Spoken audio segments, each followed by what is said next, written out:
Notice दिया गया, उसने कोई जवाब नहीं दिया, निर्माण शुरू रहा और उसके बाद 16/5/24 को फिर उसको आदेश दिया गया और फिर 24/5/24 को मौके पर मौका मजिस्ट्रेट और पुलिस जाब्ते की उपस्थिति में नगर परिषद की गठित टीम द्वारा अवैध निर्माण को ध्वस्त कर हटा दिया गया है और आज की तारीख में मौके पर काम बंद है। अब आपने जिस खड्डे का जिक्र किया है, मैं आज ही नगर परिषद फतेहपुर के आयुक्त को निर्देशित कर दूंगा कि वो आने वाले एक सप्ताह में उस खड्डे को पाट कर आम रास्ते को आवागमन में जो बाधा है उसको दूर करें। अगला प्रश्न कि रोहित बोरा। प्रश्न संख्या 248। सर, मेरे को जवाब मिल गया है। धन्यवाद उप मुख्यमंत्री महोदय। जब ये मैंने प्रश्न पूछा उसके बाद वहाँ गेस्ट फैकल्टी परसों सब लग गई है। अब एक चीज और है जो पूरक प्रश्न में पूछना चाह रहा हूँ आपसे कि कम से कम क्वेश्चन पूछने से बच्चों का भला तो हुआ। साइंस फैकल्टी तो आपने भर दी, बट आर्ट्स फैकल्टी अभी भी खाली। तो मैं आपसे विनती करता हूँ, जो तत्परता से कार्रवाई आपने साइंस फैकल्टी की करी वैसे ही आप आर्ट्स फैकल्टी भी कर दो, तो जिससे कि बच्चे पढ़ना शुरू हो जाएंगे। क्योंकि जब से शुरू हुआ है तब से आर्ट्स में इंग्लिश का टीचर अभी तक वहां पर अवेलेबल नहीं। माननीय मंत्री जी। माननीय अध्यक्ष महोदय, छेड़ो मत। जैसा कि माननीय मैंने कहा बैठने की अनुमति सदस्य ने है। मंत्री जी उत्तर दे रहे भाई आपका। माननीय सदस्य ने जिस तरह चिंता की है, निश्चित रूप से इनके इस महाविद्यालय में एक प्राचार्य का पद है, वो भरा हुआ है।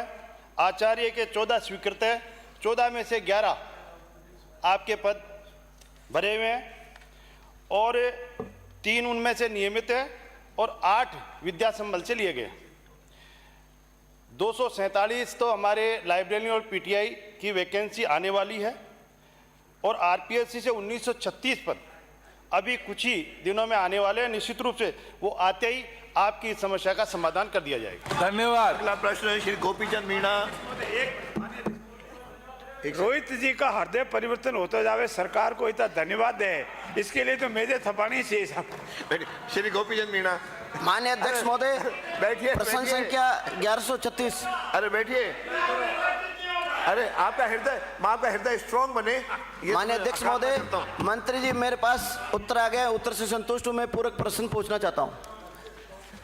माननीय अध्यक्ष महोदय, मंत्री जी से पूछना चाहता हूं, पूर्व कांग्रेस सरकार ने मेरे विधानसभा क्षेत्र जहाजपुर के जल जीवन मिशन योजना के तहत देवली नगरपालिका क्षेत्र के पास में मेरी ग्राम पंचायतें हैं, ऊंचा, कुचलवाड़ा, टिक्कड़, धुआला।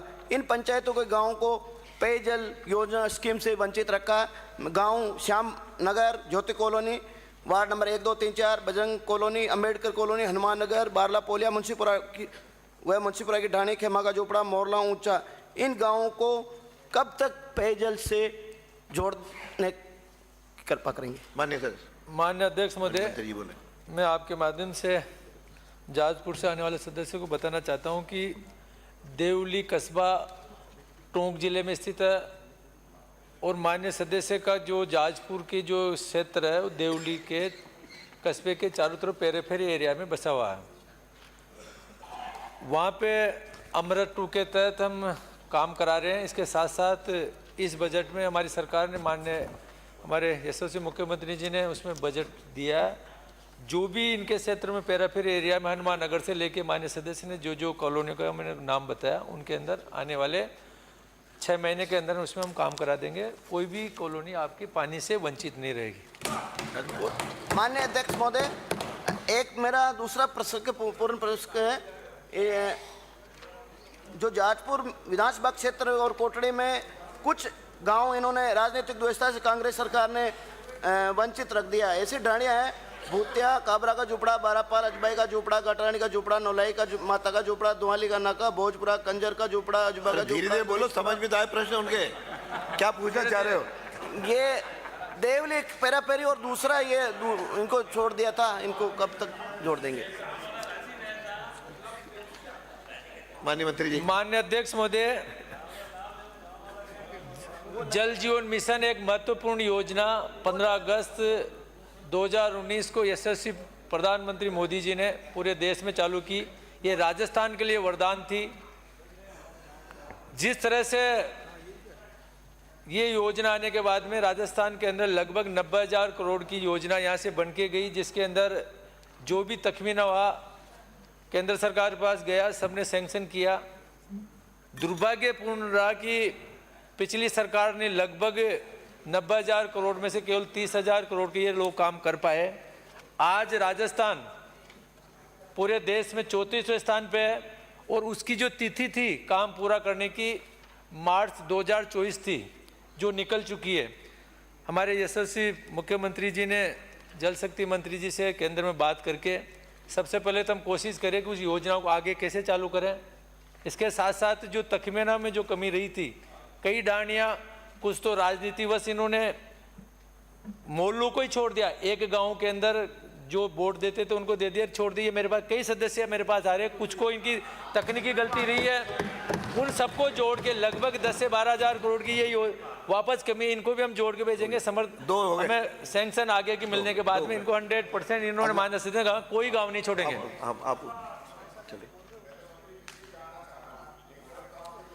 योजना बंद हो गई और दूसरी तरफ आप कह रहे हैं कि हम इसको जोड़ देंगे, तो स्थिति क्लियर करें ना। हमने सब जगह पे मार्च 2024 का टारगेट था, दूसरे स्टेट इसको कंप्लीट कर चुके। हम सबसे लास्ट में थे, हम नहीं कर पाए। हमें आश्वस्त किया है कि आप इसके ऊपर हम सैंक्शन देंगे। जब भी कैबिनेट में केंद्र सरकार में होगा, उसका डिसीजन देने के बाद में हम वर्क ऑर्डर दे पाएंगे और जो बची हुई डांडियों को हम जोड़ा जाएगा। अगला प्रश्न कि डूंगरराम। प्रश्न संख्या 250। माननीय मंत्री जी। जवाब मेरे पास आ गया है। ठीक, पूरक प्रश्न पूछना चाहता हूँ। पूछिए। आपने जवाब में ये कहा है कि हरी के हेड से निकलने वाली इंदिरा गांधी फीडर व फिरोजपुर फीडर के विकसित सिंचाई तंत्र में अधिकतम उपलब्ध क्षमता तक पानी का उपयोग किए जाने के पश्चात शेष रहा पानी ही पाकिस्तान की तरफ प्रवाहित हो रहा है, जबकि गंग नहर के अंदर जिसकी क्षमता 2500 क्यूसेक है, जिसको 2500 क्यूसेक पानी मिलना चाहिए, पिछले 2 महीने से 1000 से 1200-1500 क्यूसेक पानी मिल रहा है। तो फिर ये 2500 क्यूसेक जब हमारा पानी पाकिस्तान जा रहा है, तो फिर हमें 2500 क्यूसेक पानी क्यों नहीं मिल रहा है गंग नहर को? एक प्रश्न। माननीय मंत्री जी। माननीय अध्यक्ष महोदय, मैं आपके माध्यम से माननीय सदस्यों को बताना चाहता हूं कि बीबीएम की तकनीकी समिति की बैठक में यह 23 शहर अनुसार पंजाब द्वारा पानी का इंटेक दिया जाता है, जिस अनुसार बीएमबी द्वारा बांधों में पानी छोड़ा जाता है, क्योंकि हिरिके बैराज पर आता है। इस पानी को हिरिके बैराज पर पहुंचने में 2-3 दिवस लग जाते हैं। हिरिके बैराज पर से निकलने वाली राजस्थान फीडर, फिरोजपुर फीडर व हिरिके बैराज के डाउन स्ट्रीम में पंजाब के सिस्टम हेतु पानी छोड़ा जाता है। दोनों नहरों में इनकी ग्रहण क्षमता अनुसार पानी प्रवाह नहीं किया जाता, लेकिन कई बार बांध के डाउन स्ट्रीम में बारिश होने के कारण हिरेक बैराज पर पानी की आवक बढ़ जाती है। हिरेक बैराज से निकलने वाली नहरों को पूर्ण क्षमता पर चलाने के उपरांत भी अतिरिक्त पानी को हिरेक बैराज में डाउन स्ट्रीम में छोड़ दिया जाता है। ये पानी ही हुसैनीवाल हेड वर्क से पाकिस्तान चला जाता है, क्योंकि ये पानी बहुत कम समय के लिए आता है एवं बीच बीच में प्राप्त होता है, इसलिए बांधों से पानी कम नहीं कराया जा सकता। दूसरा, अगर माननीय सदस्य अगर 6 महीने का अपन आकलन करें तो अपन को लगभग बराबर ही पानी मिल रहा है, कम नहीं मिल रहा। नहीं, हमें पानी नहीं मिल रहा है बराबर, इसका जवाब तो सर आया नहीं। हमें पानी 2500 क्यूसेक की नहर है, 2500 क्यूसेक मिलना चाहिए, हमें 1200-1500 क्यूसेक क्यों मिल रहा है? हमें 2500 क्यूसेक पानी क्यों नहीं मिल रहा है? हमें तो ये बता दो। मैं बता, माननीय अध्यक्ष महोदय, मैं आपके माध्यम से बताना चाहता हूँ कि गंग नहर को मानसून के दौरान ही शहर निर्धारित मात्रा के अनुसार पानी नहीं मिलता है। 2500 क्यूसेक के विरुद्ध औसत 2265 क्यूसेक है। इस वर्ष भी 2500 क्यूसेक की मांग के विरुद्ध न्यूनतम 1744 क्यूसेक तक भी पानी मिला है। गंग नहर को पूर्ण वर्षा के दौरान और निर्धारित शहर मात्रा में प्राप्त होता है। दूसरा प्रश्न मेरा ये है। 2 हो गए आपके? नहीं, एक ही हुआ है सर। चलो एक और बोलो, लास्ट पूछो। अप्रैल मई 2023 में जो आपने फिरोजपुर फीडर के लिए पुनर्निर्माण के लिए राज्य सरकार की जो 200 करोड़ रुपए की पीएफआर भेजी है, मैं ये पूछना चाहता हूं कि अप्रैल मई 2023 में भेजी गई पीएफआर के लिए केंद्रीय जल आयोग से कितनी बार किस किस तारीख को पत्राचार हुआ है? माननीय मंत्री जी। माननीय अध्यक्ष महोदय, क्योंकि ये मूल प्रश्न से हटके है तो मैं सारा पता करके ये लिखित में भिजवा दूंगा। हटके का है, हटके का आपने जवाब दिया है। बजट घोषणा 2024 में फिरोजपुर फीडर के पुनर्निर्माण के लिए 200 करोड़, उसी का पूछ रहा हूं मैं ये कह रहा हूं कि 2023 के बाद कितनी बार पत्राचार राजस्थान सरकार ने किया है और उसके क्या क्या जवाब आए? मैं बताना चाहता हूं माननीय सदस्य को कि माननीय सदस्य के ध्यान में ये लाना चाहता हूं कि डीपीआर स्वीकृति के पूर्व पीएफआर स्वीकृति लेनी आवश्यक होती है। पिछली सरकार के कार्यकाल में पीएफआर तैयार कर दिनांक 29/5/2023 को केंद्रीय जल आयोग को भेजी गई थी, परंतु आयोग के आक्षेपों की पालना नहीं किए जाने से मंजूर नहीं हो सकी, जिससे डीपीआर तैयार नहीं हो पाई। वर्तमान सरकार के सत्ता में आते ही इस पर तत्परता से संज्ञान लेते हुए केंद्रीय जल आयोग की नई दिल्ली में मैं बता रहा हूं पीएफआर पुनः प्रस्तुत करते हुए दिनांक 9/2/2024 को केंद्रीय जल आयोग नई दिल्ली द्वारा पीएफआर की स्वीकृति प्राप्त कर ली गई है। और अगला प्रश्न है श्री रामनिवास गावड़िया। प्रश्न संख्या 251। माननीय मंत्री जी। महोदय, जवाब आ गया। मैं पूरक जवाब आ गया। माननीय अध्यक्ष महोदय, माननीय मंत्री जी ने विधवा विवाह उपहार योजना के तहत 2019 से 23 तक मूल प्रश्न के जवाब में कहा है कि 2 आवेदन आए और उनको 51,000 रुपये की राशि स्वीकृत या भुगतान उनका कर दिया गया। अब मेरा माननीय अध्यक्ष महोदय आपके मार्फत माननीय मंत्री जी से ये सवाल है कि वर्ष 2024 में विधानसभा क्षेत्र परबतसर से कितने आवेदन आए और उसमें जो पात्र आवेदन करता है उनको भुगतान कब तक कर दिए जाएंगे। साथ ही मेरा दूसरा प्रश्न ये है कि हमारी सरकार ने अंतर्जातीय जो विवाह राशि है उसको 5 लाख से बढ़ाकर 10 लाख किया गया। साथ ही जो दिव्यांग सुखद दाम्पत्य योजना है उसमें प्रश्न पूछो। प्रश्न पे आ रहा हूँ माननीय अध्यक्ष महोदय, जिसमें दिव्यांग 80% से ज़्यादा पात्र है उसकी राशि 50,000 से बढ़ाकर 5 लाख कर दी गई। अरे प्रश्न पूछो, इनसे क्या पूछना है ये पूछो। इस पहले कर दी हो तो नियमों में आ गया। उपहार योजना प्रश्न की पूछो। राशि को जो 51,000 रुपये की राशि है इसको बढ़ाकर 5 लाख रुपए की तक के करने की मंशा रखते हैं। हाँ। अगर हाँ तो कब तक और नहीं तो क्यों? ये प्रश्न पूछो माननीय मंत्री जी। माननीय अध्यक्ष महोदय, मैं माननीय सदस्य को आपके माध्यम से विधवा विवाह उपहार योजना के बारे में बताना चाहता हूं कि इसमें वर्ष 2007-8 में योजना प्रारंभ हुई। उस समय पहले प्रावधान 15,000 रुपये का था, फिर इसकी राशि में वृद्धि की गई। 2016 में उसका 15 से बढ़ाकर 30,000 किया गया और फिर 2019 में इसको बढ़ाकर राशि 51,000 कर दी गई। पूरे राजस्थान में जो पेंशनर विधवा महिलाएं हैं उनकी संख्या जो है लगभग 22 लाख के करीब है आज की तारीख में। लेकिन वर्ष 2019-20 से लेकर 2024-25 तक पूरे राजस्थान में इस योजना के माध्यम से मात्र 60 विधवा महिलाओं को इस विधवा उपहार योजना से लाभान्वित किया गया। और आपके इस परबतसर की अगर मैं बात करूं तो परबतसर विधानसभा के अंदर 2024-25 में एक भी आवेदन हमारे पास में नहीं आया। इसलिए आवेदन नहीं आने के कारण इस योजना से किसी को लाभान्वित नहीं किया जा सका। अगला मैं आपका संरक्षण चाहता हूं कि परबतसर से 3 आवेदन आए हैं, जबकि इनके अधिकारी इनको गुमराह करते हैं, मंत्री जी तैयारी करके आते नहीं है। मेरे पास उसके प्रस्ताव पड़े, माननीय मंत्री जी कह रहे एक भी प्रस्ताव नहीं आया, जबकि वहां से 3 प्रस्ताव आए हैं और इनके अधिकारी इनको जवाब नहीं देते। दूसरा मेरा जो सवाल था उसकी राशि 51,000 से 5 लाख बढ़ाने तक की आप मंशा रखते हो या नहीं रखते, ये सदन को बताएं। माननीय अध्यक्ष महोदय, जैसा उत्तर मैंने आपको बताया कि ये हमारे पास आवेदन नहीं है, लेकिन जैसा माननीय सदस्य ने बताया, अगर किसी अधिकारी ने हमें इस योजना की जानकारी के अभाव में गलत दिया उसको इसी सप्ताह के अंदर सस्पेंड कर दिया जाएगा और आगे से कोई अधिकारी गलत उत्तर नहीं दे, इस प्रकार के मैं आपको विश्वास दिलाता हूं। और ये जो आपने राशि बढ़ाने की घोषणा करी है, मैं आपको आश्वस्त करना चाहता हूं कि समय पर वित्तीय उपलब्धता के आधार पर और आगे परीक्षण करके निश्चित हम चाहेंगे कि क्रमबद्ध तरीके से जो हम लोगों ने इसमें राशि बढ़ाई है, आगे भी अगर संभव होगा तो इसमें राशि बढ़ाकर उन विधवा महिलाओं को आर्थिक रूप से संबल देने का काम करेंगे। क्योंकि पहले भी राजा राममोहन राय जी ने, महात्मा ज्योतिबा फुले, ईश्वरचंद्र विद्यासागर जी, दयानंद सरस्वती जी ने ये प्रयास किया था कि विधवाओं के सम्मान में पुनर्विवाह की जो व्यवस्था है वो लागू हो। 18 से 50 साल की उम्र में जो बहनें, जो मातृशक्ति विधवा हो जाती है, उनको पुनर्विवाह विधवाओं का हो, इसलिए जो भी निर्णय होगा उन विधवा महिलाओं के प्रोविजन बिल आ सम्मान में जाने किया दो, जाएगा। काम करके दिखाओ आप श्री सुरेश गुजर हो गया। तो प्रश्न संख्या 252। माननीय मंत्री जी, माननीय अध्यक्ष महोदय, माननीय मंत्री अध्यक्ष जी का जवाब मेरे पास उत्तर आ गया। गया। चलो फिर आ जाओ पूरे प्रश्न।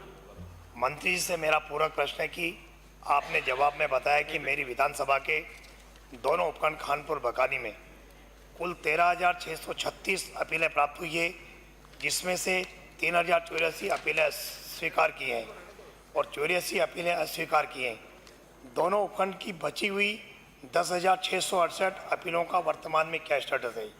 ये लोग सालों से खाद्य सुरक्षा के नाम पर नाम जुड़ाने के लिए इंतजार कर रहे हैं। सरकार इन नामों को कब तक शामिल करने का विचार रखती है? माननीय मंत्री जी से मेरा दूसरा पूरक प्रश्न है, राजस्थान में खाद्य सुरक्षा के लाभार्थियों की जो सीलिंग सीमा तय कर रखी है, जिसके कारण टारगेट पूरे होने पर पोर्टल खुलना बंद हो जाता है। आपकी डबल इंजन की सरकार क्या केंद्र से सीलिंग सीमा बढ़ाने के लिए कोई प्रयास कर रही है? माननीय मंत्री जी। माननीय अध्यक्ष जी, मैं कानपुर से आने वाले सदस्य माननीय सदस्य को बताना चाहूँगा कि जो इन्होंने बताया कि लंबित है, जिनके खाद्य सुरक्षा में जिनका नहीं जोड़ा गया है, तो इसमें खाद्य सुरक्षा अधिनियम 2013 की धारा 9 के तहत प्रावधान है। हर राज्य की सीलिंग है। 4,46,00,000 राजस्थान की सीलिंग है, जिसमें 4,36,00,000 पहले थे और 1,67,000 जो विशेष योग्य जन है उनको हमारी सरकार ने गत सप्ताह जोड़ दिया है। और अब जो 8 लाख है उनकी भी प्रक्रिया शुरू कर दी है, तो 4,46,00,000 के अगले 2 माह में हम पूरा कर देंगे। बाकी जो लंबित 13,90,000 आवेदन जो हमारे पास लंबित हैं पूरे राजस्थान के, उसमें 8 लाख इसमें और हो जाएंगे, तो 5,90,000 के आसपास लंबित रहेंगे। पर ये आपका दूसरा प्रश्न कि इसमें सरकार क्या कर रही है, मैं धन्यवाद देना चाहूँगा हमारे माननीय मुख्यमंत्री जी को, जिन्होंने सरकार बनते ही 29 दिसंबर 2023 को माननीय प्रधानमंत्री जी को पत्र लिखकर कि इसमें खाद्य सुरक्षा अधिनियम में सीलिंग सीमा बढ़ाने का निवेदन किया है। माननीय मुख्यमंत्री जी को बहुत बहुत धन्यवाद। हो गया। अगला प्रश्न है माननीय शांतिलाल जी धारीवाल। माननीय लगा रहा हूँ अध्यक्ष आप महोदय, वरिष्ठ हमसे सीनियर है। मेरा नाम पूछिए। शांति कुमार। प्रश्न संख्या पूछिए।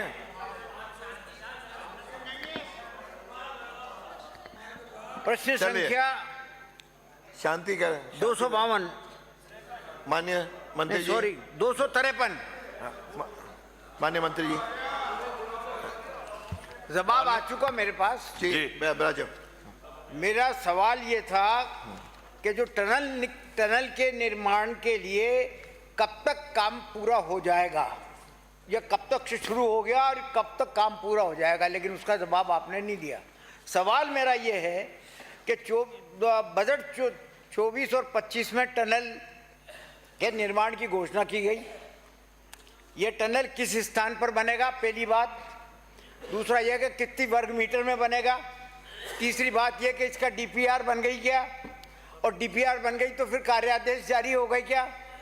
इसी के साथ साथ मैं ये भी पूछ रहा हूँ आपसे कि प्रभावी संरक्षण के लिए आर्टिफिशियल हैचिंग के लिए क्या क्या कार्य किए जाने की आपकी योजना है। जैसे सोरसन 12 में है गोडावन, तो वहाँ पर क्या केंद्र का कार्य कब से चल रहा है और वो कब तक पूरा हो जाएगा, उसके लिए कोई बजट का प्रोविजन भी रखा है कि नहीं रखा। सवाल नंबर 1। माननीय अध्यक्ष महोदय, कोटा उत्तर से आने वाले माननीय सदस्य ने जो प्रश्न पूछे हैं वो एक में कई प्रश्न पूछ लिए हैं, और जिस टनल के बारे में जो माननीय वित्त मंत्री जी द्वारा इस सदन के अंदर घोषणा की गई थी, मुझे बताते हुए खुशी है कि दिनांक 14/6/2024 को 8 करोड़ का बजट उसके लिए आवंटित कर दिया गया है। साथ ही साथ RSRDC कार्य एजेंसी के रूप में चिन्हित किया जा चुका है और बहुत जल्दी उसका काम शुरू कर दिया जाएगा। अगला प्रश्न आप पूछे। दूसरा, आपने ये जवाब दे दिया कि साहब अब शुरू कर दिया जाएगा। मैंने आपसे ये पूछा था कि कब तक शुरू होगा। एक बात, उसको कार्य आदेश दे दिया गया क्या, उसका जवाब आपने नहीं दिया। खैर, दूसरा सवाल मेरा ये था कि आर्टिफिशियल हैचिंग सेंटर स्थापित किए गए हैं कई जगह और वैज्ञानिकों की देखरेख में उनको पाला जा रहा है। सवाल मेरा ये नहीं था, सवाल ये था मेरा कि इनकी संख्या की वृद्धि के लिए सरकार क्या प्रयास कर रही है, वो प्रयास क्या कर रही है ये नहीं बताया आपने। खैर, दूसरा सवाल अब मैं पूछता हूँ कि गोडाउन संरक्षण केंद्र स्थापित करने के लिए आर्टिफिशियल हैचिंग हेतु कितनी हेक्टेयर वन भूमि कहाँ पर उपलब्ध कराई गई और आपका मरु उद्यान जैसलमेर, बाड़मेर, सोरसन, बारा, सोखलिया, अजमेर जैसे अन्य स्थानों पर भी जिस तरीके की जलवायु वहाँ पर है, राजस्थान के और क्षेत्र में भी इस प्रकार की जलवायु मौजूद है, तो क्या उन स्थानों पर भी प्रजनन का कोई प्रयास करने का सरकार विचार रखती है? माननीय मंत्री जी। माननीय अध्यक्ष महोदय, कोटा उत्तर से आने वाले माननीय सदस्य जो इस सदन के जहां तक मेरे जान सबसे वरिष्ठ सदस्य हैं और 81 साल की उम्र में आप वन्य जीव 81 साल नहीं है, सॉरी 19 साल है उम्र, 100 माइनस 81 19 साल के। आप बोलिए। अभी जवान है ये, अभी जवान है। व्यवस्था का प्रश्न है 19 साल का अरे जोगेश्वर जी 19 साल का सदस्य मैंने जो सवाल पूछा था 25 होना जरूरी है। जवान है। बैठिए माननीय मंत्री जी, दोनों ब्राज। हाँ माननीय मंत्री जवाब दें। इस उम्र में भी आप वन्य जीव जंतु और वन्य क्षेत्र और पशु पक्षियों की चिंता कर रहे हैं, ये हम सब के लिए बहुत खुशी की बात है। साथ ही साथ जो आपने चिंता व्यक्त करी, क्योंकि अध्यक्ष जी प्राय ये देखा जा रहा है, पिछले 2 दिन पहले सदन में एक बड़ा विकट प्रश्न भी उठा था कि इसी सदन के कुछ मान्य सदस्य या बाहर भी बैठे होंगे, वो वर्तमान परिस्थितियों में वन्य क्षेत्र की भूमि हो, चाहे राजस्व की भूमि हो, चाहे नदी हो, चाहे झोड़ हो, उस पर कब्जा कर रहे हैं। लेकिन आपकी चिंता निश्चित रूप से जायज़ है और मैं आपको ये जो आपने प्रश्न किया है, जिसके बारे में आपने कितनी हेक्टेयर भूमि आरक्षित की गई है वन विभाग द्वारा, वो निश्चित रूप से मैं आपके पास वो रिकॉर्ड भिजवा दूंगा और इससे संदर्भ में कोई भी अच्छा सुझाव आप देंगे, मैं आपको ये विश्वास देता हूं कि मेरा विभाग राज्य सरकार माननीय मुख्यमंत्री जी के नेतृत्व में निश्चित रूप से उसको लागू करेगा। अध्यक्ष जी, माननीय मंत्री जी ने जो क्वेश्चन पूछा है उसका जवाब दो ना। आप तो क्वेश्चन ही बता दो, क्या पूछा था यही बता दो। आप क्या पूछा है आपसे? आपने ये पूछा था कि जो माननीय नेता प्रतिपक्ष, माननीय अध्यक्ष जी, मैं फिर निवेदन करूं, फिर ये आदत की बात करेंगे, अधिकार की बात करेंगे और उंगली की बात करेंगे, लेकिन एक मुहावरा इनको पर बिल्कुल लागू हो रहा है, उत्तर दे मैं, जिसमें ये कहता है कि हर बात पे टांग अड़ाना। अरे ये हर बात पे टांग अड़ाने की आदत इनकी लगी हुई है। माननीय मंत्री जी, तो माननीय अध्यक्ष जी, अरे उत्तर दीजिए, माननीय उत्तर दीजिए, अरे उत्तर दीजिए, अरे उत्तर दीजिए। अगला प्रश्न है डॉक्टर रितु बनावत। अगला प्रश्न डॉक्टर रितु बनावत, बैठिए। माननीय मंत्री जी, अगला प्रश्न क्वेश्चन संख्या हो गया 4010। माननीय मंत्री जी, मेरे पास जवाब आ चुका है, मैं पूरा प्रश्न पूछना चाहती हूँ। माननीय मंत्री जी, अगला प्रश्न आ गया रितु बनावत। मैं पूरा प्रश्न पूछना आपके दोनों प्रश्न पूछ लिए, अब अगला हो गया डॉक्टर रितु बनावत। क्या प्रश्न कौन मंत्री पूरा प्रश्न पूछना चाहती हूँ अध्यक्ष महोदय। माननीय मंत्री जी कौन है?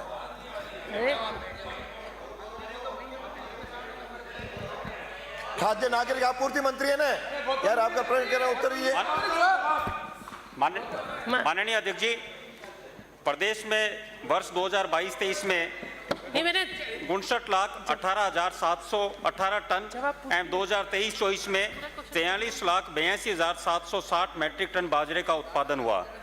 जी नहीं, खरीफ विपणन सीजन वर्ष 2022-23 एवं वर्ष 2023-24 के दौरान प्रदेश में न्यूनतम समर्थन मूल्य पर बाजरा खरीद का लक्ष्य निर्धारित नहीं किया गया। बाजरे का लक्ष्य निर्धारित नहीं होने से खरीद नहीं हुई। खंड 2 उत्तर बिंदु संख्या 1 में समाहित है। खंड 3 जी नहीं, वर्ष 2024 में आने वाली खरीफ फसल के लिए न्यूनतम समर्थन मूल्य पर खरीद का लक्ष्य निर्धारित नहीं किया गया है।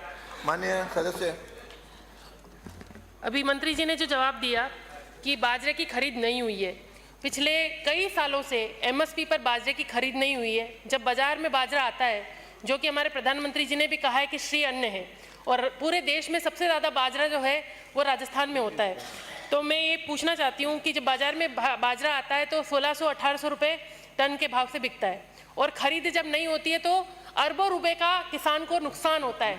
तो उसकी भरपाई के लिए कोई योजना सरकार के पास है या नहीं? और दूसरा मेरा क्वेश्चन है कि राजस्थान में कुल कितने बाजरे का उत्पादन का लक्ष्य है और कितना टन सरकार खरीदने का लक्ष्य कर रही है? इस हिसाब से किसानों को अरबे रुपए के जो नुकसान हुआ है उसकी भरपाई कैसे होगी? अगर ऐसी कोई योजना है तो सरकार मेज पर रखे। मैं माननीय सदस्य के जो विषय है, गंभीर विषय है, उन किसानों के लिए जो जागरूकता जो विषय किसानों को लाभ मिले, और इसके लिए जो योजना का आपने विषय पूछा कि माननीय प्रधानमंत्री जी ने श्री अन्न के लिए हमेशा प्रोत्साहित करने का पूरे भारत में और पूरे विश्व में भारत के प्रधानमंत्री की प्रशंसा हर जगह हुई है, माननीय मोदी जी की। अब ये बात राजस्थान